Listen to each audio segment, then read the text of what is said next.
मैं हूं शहला निगार। आइए खबरें देख लेते हैं तेज रफ्तार के साथ। राष्ट्रपति द्रौपदी मुर्मू आज राष्ट्रपति अंगरक्षक परेड ग्राउंड में राष्ट्रपति पोलो कप प्रदर्शनी मैच देखेंगी। प्रधानमंत्री नरेंद्र मोदी आज छत्तीसगढ़ के रायपुर में पुलिस महानिदेशकों महानिरीक्षकों के 60वें अखिल भारतीय सम्मेलन की अध्यक्षता करेंगे। सम्मेलन का विषय विकसित भारत सुरक्षा आयाम।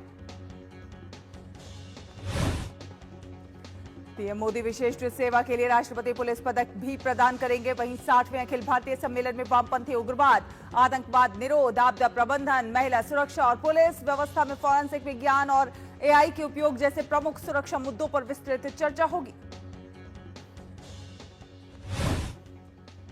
60वें अखिल भारतीय सम्मेलन का उद्देश्य अब तक प्रमुख पुलिस चुनौतियों से निपटने में हुई प्रगति की समीक्षा करना और विकसित भारत के राष्ट्रीय दृष्टिकोण के अनुरूप सुरक्षित भारत के निर्माण के लिए एक दूरदर्शी रोड मैप की रूपरेखा तैयार करना।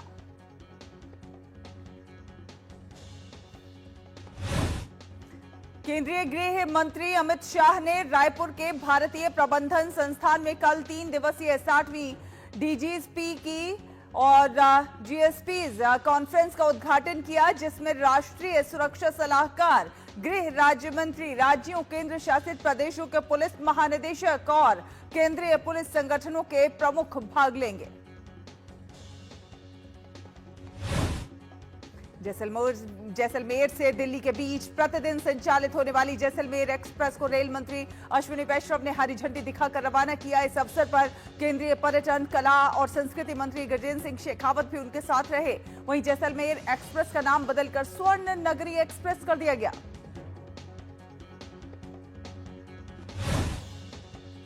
भारतीय जनता पार्टी के राष्ट्रीय अध्यक्ष जेपी नड्डा आज सरदार वल्लभ भाई पटेल की 150वीं जयंती समारोह के अवसर पर सरदार एट 150 यूनिटी मार्च के अंतर्गत सरदार गाथा कार्यक्रम को संबोधित करेंगे। राजस्थान के अजमेर में आगामी उर्स मेले के पहले ख्वाजा गरीब नवाज दरगाह के पास अतिक्रमण विरोधी अभियान चलाया गया, जिसके तहत आसपास के क्षेत्र में सुरक्षा बल तैनात किए गए।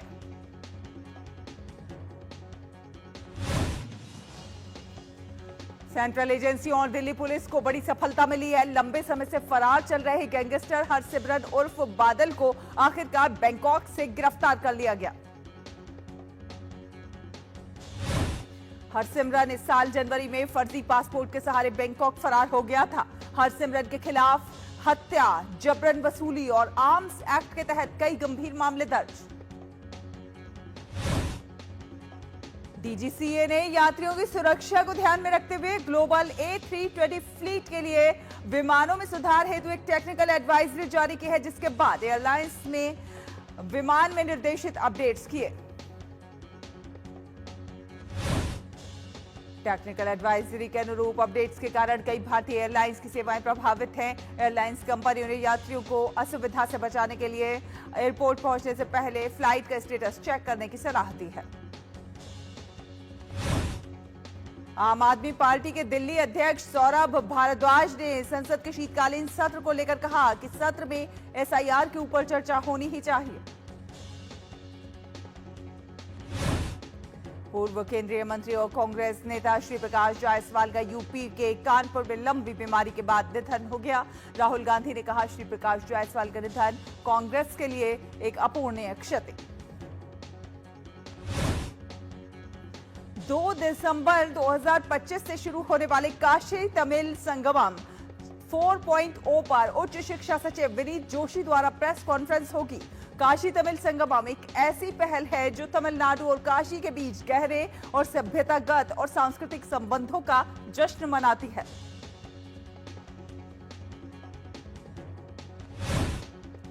उच्च शिक्षा सचिव विनीत जोशी इस वर्ष के संस्करण की मुख्य विशेषताओं, आयोजन की गई प्रमुख पहलों, सांस्कृतिक और शैक्षणिक आउटरीच कार्यक्रमों और KTS 4.0 के लिए मंत्रालय की तैयारियों को साझा करेंगे। पश्चिम बंगाल की मुख्यमंत्री और टीएमसी नेत्री ममता बनर्जी की सरकार पर भाजपा नेता दिलीप घोष ने निशाना साधते हुए बैकडेट में फर्जी जन्म प्रमाण पत्र बनाने का आरोप लगाया। आईआरएस विवेक चतुर्वेदी को नया सीबीआईसी चेयरमैन बनाया गया। केंद्रीय मंत्रिमंडल की नियुक्ति समिति के फैसले के बाद कार्मिक विभाग ने आदेश जारी किया। केंद्रीय रक्षा मंत्री राजनाथ सिंह ने देहरादून में लाल बहादुर शास्त्री राष्ट्रीय प्रशासन अकादमी में एक जिला एक उत्पाद दुकान का उद्घाटन किया। जीडीपी ग्रोथ पर दिल्ली की सीएम रेखा गुप्ता ने केंद्र को सराहा, कहा सुधारों की निरंतरता का परिणाम दिख रहा है। छत्तीसगढ़ सरकार के मंत्री केदार कश्यप ने प्रधानमंत्री नरेंद्र मोदी के छत्तीसगढ़ दौरे को लेकर कहा कि सौभाग्य का विषय है कि इस साल हम छत्तीसगढ़ की रजत जयंती दिवस मना रहे हैं और ऐसे अवसर पर देश के प्रधानमंत्री और दुनिया के सबसे ताकतवर नेता नरेंद्र मोदी का आगमन इस पावन धरा पर हुआ है। झारखंड के मुख्यमंत्री हेमंत सोरेन ने झारखंड के मुख्यमंत्री के रूप में अपने दूसरे कार्यकाल के 1 वर्ष पूरा होने पर आयोजित कार्यक्रम में भाग लिया। पश्चिम रेलवे तत्काल बुकिंग प्रणाली में एक महत्वपूर्ण संशोधन की तैयारी में है। मुंबई सेंट्रल अहमदाबाद शताब्दी एक्सप्रेस के लिए तत्काल टिकट अब सिस्टम द्वारा जनरित 1 टाइम पासवर्ड ओटीपी के प्रमाणीकरण के बाद ही जारी किए जाएंगे और ये 1/12/2025 से लागू होगा। आईएनए अजय माला ने शरद ऋतु सत्र के लिए पासिंग आउट परेड की मेजबानी की। ये परेड प्रशिक्षुओं के गहन प्रशिक्षण का समापन है जो अधिकारी के रूप में भारतीय नौसेना में शामिल होने की तैयारी कर रहे हैं। आरएसएस के पदाधिकारियों और श्री राम जन्मभूमि तीर्थ क्षेत्र ट्रस्ट के महासचिव ने सिख समुदाय के साथ मिलकर गुरु तेग बहादुर की 350वीं शहादत के उपलक्ष्य में साकेत डिलियान स्थित संघ कार्यालय भवन में कार्यक्रम का आयोजन किया। महाराष्ट्र के उप मुख्यमंत्री अजीत पवार और एनसीपी के महाराष्ट्र अध्यक्ष सुनील तटकरे रायगढ़ में खोपोली नगर निगम चुनाव के लिए परिवर्तन विकास अघाड़ी अभियान की बैठक में शामिल हुए। कांग्रेस ने छत्तीसगढ़ इकाई का पुनर्गठन किया। 41 नए जिला अध्यक्ष नियुक्त। कर्नाटक कांग्रेस के में नेतृत्व विवाद एक बार फिर से उभर कर सामने आ गया है। मुख्यमंत्री सिद्धरामैया और डिप्टी सीएम डीके शिवकुमार के बीच सत्ता संतुलन को लेकर बढ़ती खींचतान अब खुले विवाद में बदलती हुई दिखाई पड़ रही है।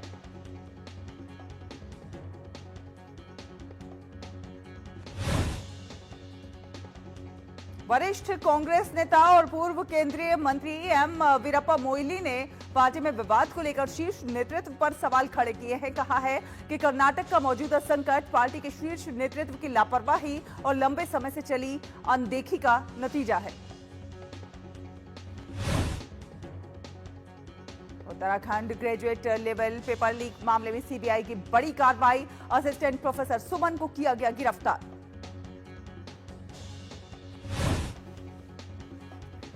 आर्थिक क्षेत्र में देश प्रगति और जीडीपी ग्रोथ को लेकर उत्तर प्रदेश के उप मुख्यमंत्री ब्रजेश पाठक ने प्रधानमंत्री के नेतृत्व में केंद्र सरकार को सराहा है। कहा है विकसित भारत की ओर बड़ा कदम।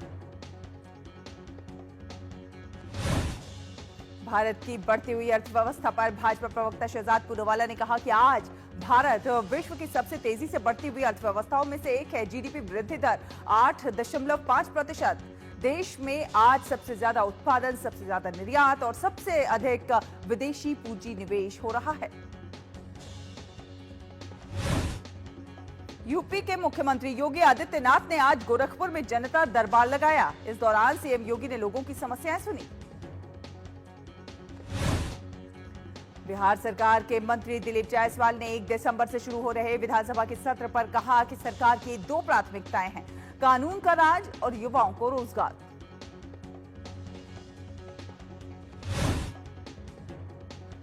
केंद्रीय मंत्री शिवराज सिंह चौहान ने गुलाबगंज में विकास कार्यों का लोकार्पण और शिलान्यास किया। साथ साथ प्रदर्शनी का भी निरीक्षण किया।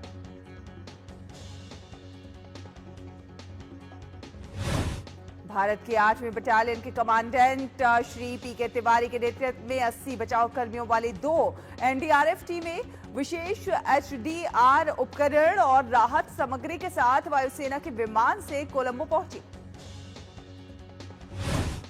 विदेश मंत्री डॉक्टर एस जयशंकर ने बताया कि हवाई और समुद्री मार्ग से लगभग 27 टन राहत सामग्री पहुंचाई गई है।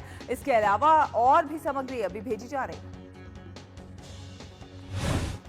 चक्रवात दितवा का कहर श्रीलंका में जारी है। श्रीलंका में भारी बाढ़, मूसलाधार बारिश और तेज हवाओं के कारण अगले 12 घंटों में और बाढ़ की आशंका जताई गई है। दितवा से अभी तक 56 लोगों की मौत हो गई है, वहीं 23 लोग लापता बताए जा रहे हैं। बता दें कि बाढ़ के कारण श्रीलंका के पूर्वी और मध्य इलाकों में 300 मिलीमीटर से ज्यादा बारिश होने के कारण ज्यादातर मौतें भूस्खलन से हुई हैं।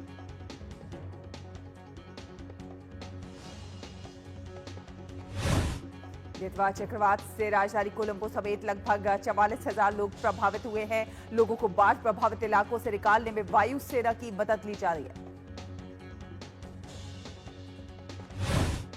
प्रधानमंत्री नरेंद्र मोदी ने श्रीलंका में चक्रवात दितवा से प्रभावित लोगों के प्रति संवेदनाएं व्यक्त की हैं। साथ साथ मदद के लिए ऑपरेशन सागर बंधु शुरू किया।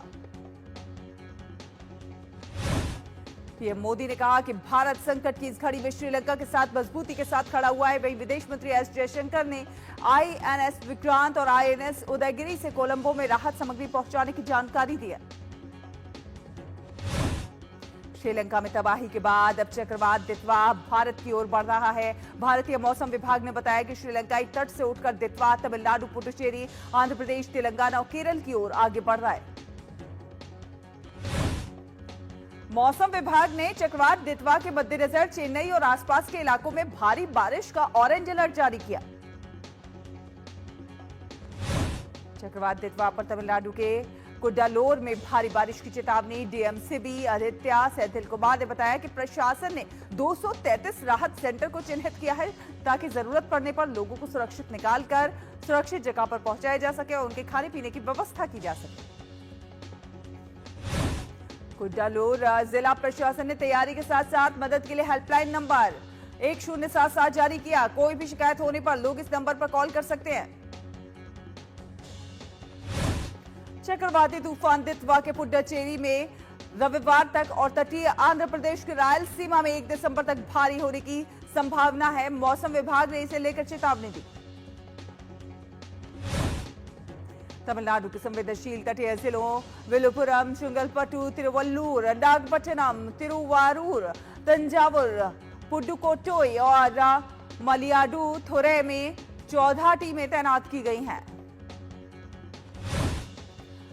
जम्मू कश्मीर में कड़ाके की ठंड पड़ रही है। कश्मीर में इस साल नवंबर का तापमान पिछले 17 वर्षों में सबसे कम दर्ज किया गया है। रात का न्यूनतम तापमान सामान्य से 1 से 4 डिग्री सेल्सियस कम दर्ज किया गया। श्रीनगर में तापमान में गिरावट से डल झील के ऊपर कोहरे की एक परत छाई हुई है, जहां आज का न्यूनतम तापमान 3.1 डिग्री सेल्सियस दर्ज किया गया।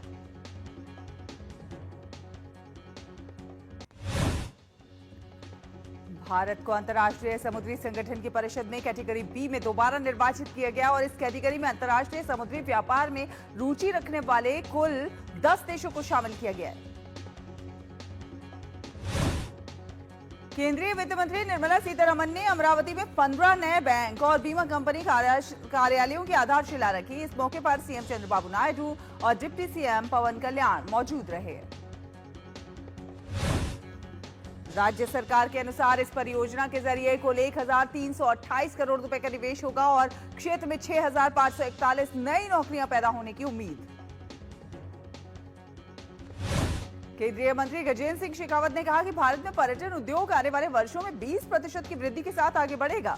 उन्होंने कहा कि भारत की पर्यटन क्षमता 2030 तक और उसके बाद और भी ज्यादा बढ़ेगी।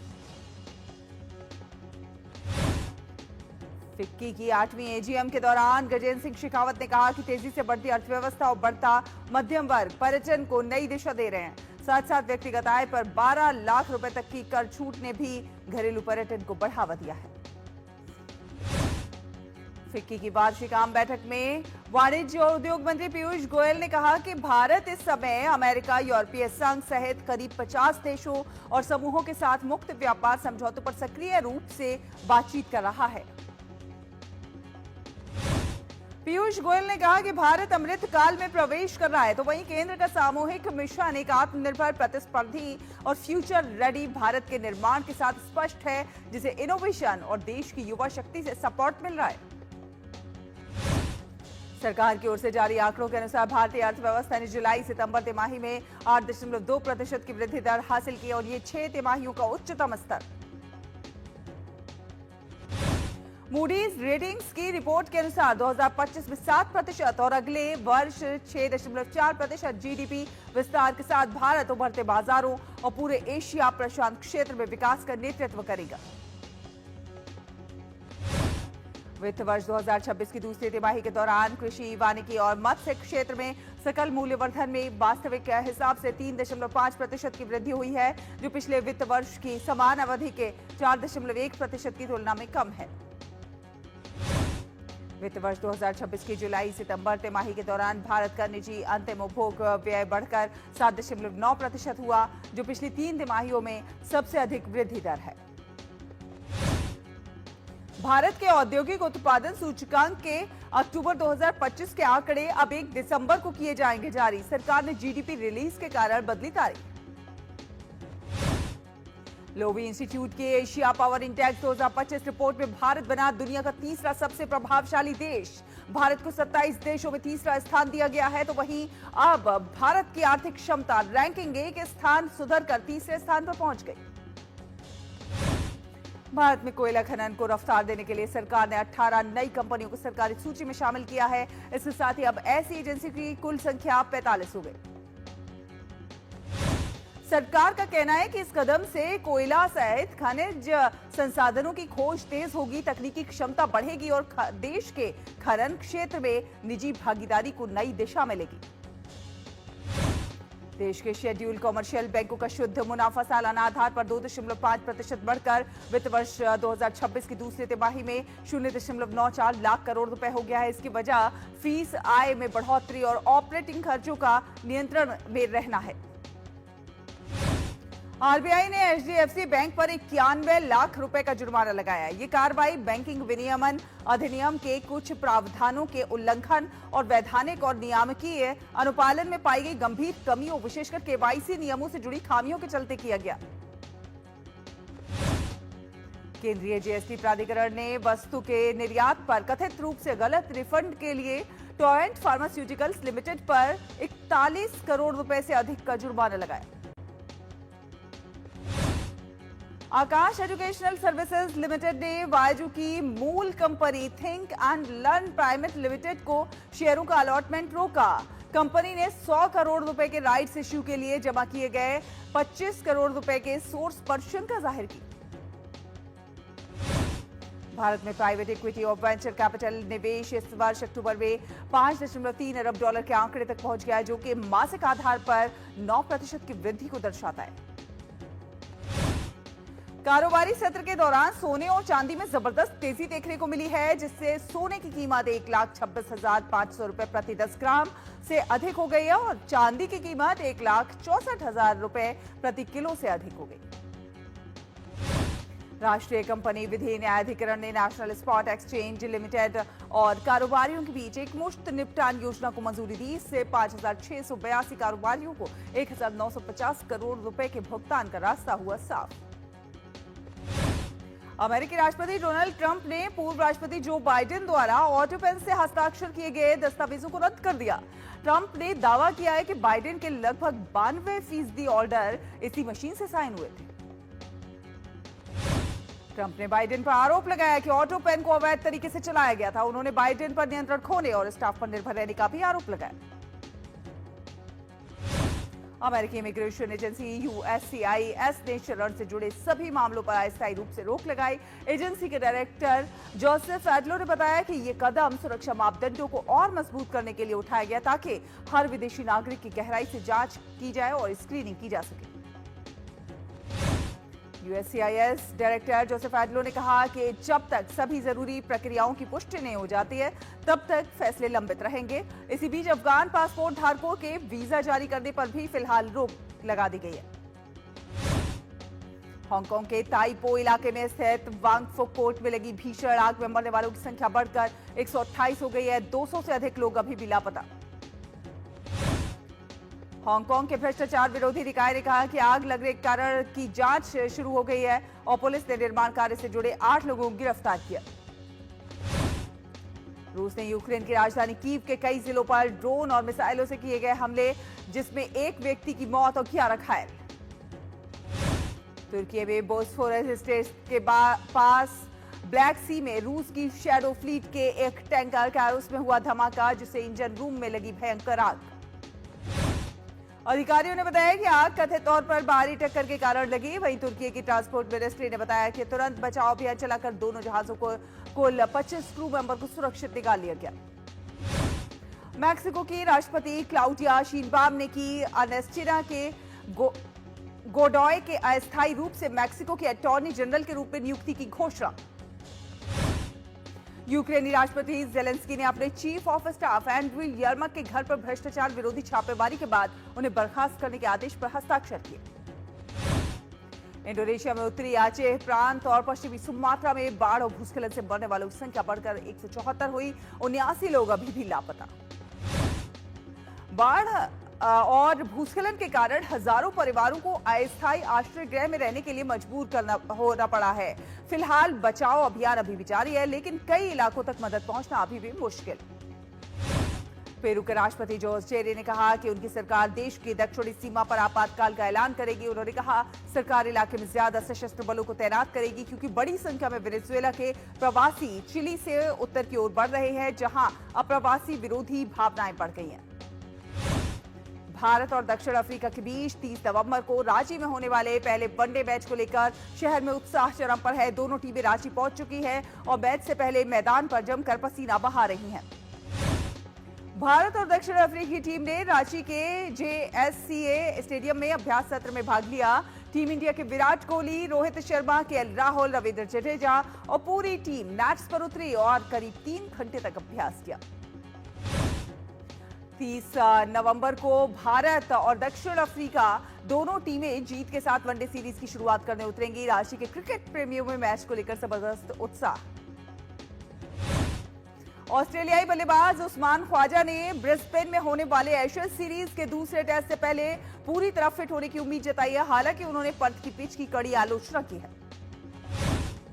ऑस्ट्रेलिया एशेज सीरीज के दूसरे टेस्ट में कप्तान पैट कमिंस के बिना खेलेगी। कमिंस पीठ की चोट के चलते ब्रिस्बेन में होने वाले दूसरे टेस्ट में भाग नहीं ले पाएंगे। बीसीसीआई ने घोषणा की है कि भारतीय महिला क्रिकेट टीम 21 से 30 दिसंबर के बीच श्रीलंका के खिलाफ 5 मैचों की T20 अंतर्राष्ट्रीय सीरीज खेलेगी। सभी मुकाबले विशाखापट्टनम और तिरुवनंतपुरम में खेले जाएंगे। श्रीलंका की टीम 2016 के बाद पहली बार भारत में द्विपक्षीय T20 सीरीज खेलने जा रही है और भारत श्रीलंका के बीच पहला T20 21 दिसंबर को विशाखापट्टनम में होगा।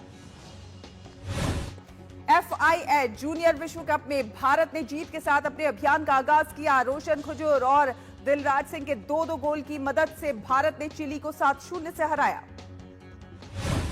भारत के लिए अजीत यादव, अनमोल एक्का और कप्तान रोहित ने भी गोल किए। अंडर 21 वर्ग में दूसरे नंबर पर काबिज भारतीय टीम आज अपने दूसरे पूल B मैच में ओमान से भिड़ेगी। लखनऊ में सैयद मोदी अंतर्राष्ट्रीय बैडमिंटन टूर्नामेंट में भारतीय बैडमिंटन खिलाड़ी तन्वी शर्मा ने महिला सिंगल्स सेमीफाइनल में जगह बना ली। तन्वी ने क्वार्टर फाइनल में हांगकांग की हैप्पी को 21-13, 21-19 से हराया।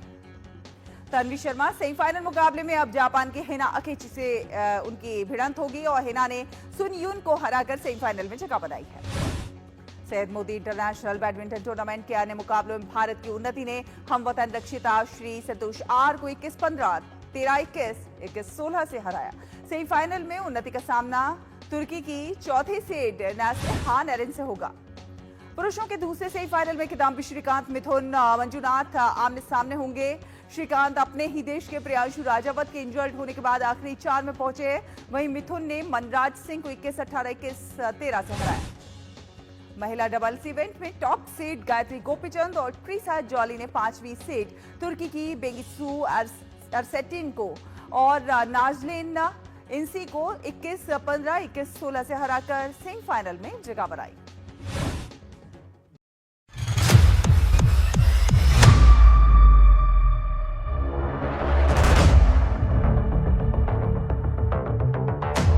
जहां जिंदगी गुजर जाती है एक सच की तलाश में और कहीं एक सच बदल देता है जिंदगी का नजरिया। पर वो कहते हैं ना, सच की कोई शक्ल ही नहीं है।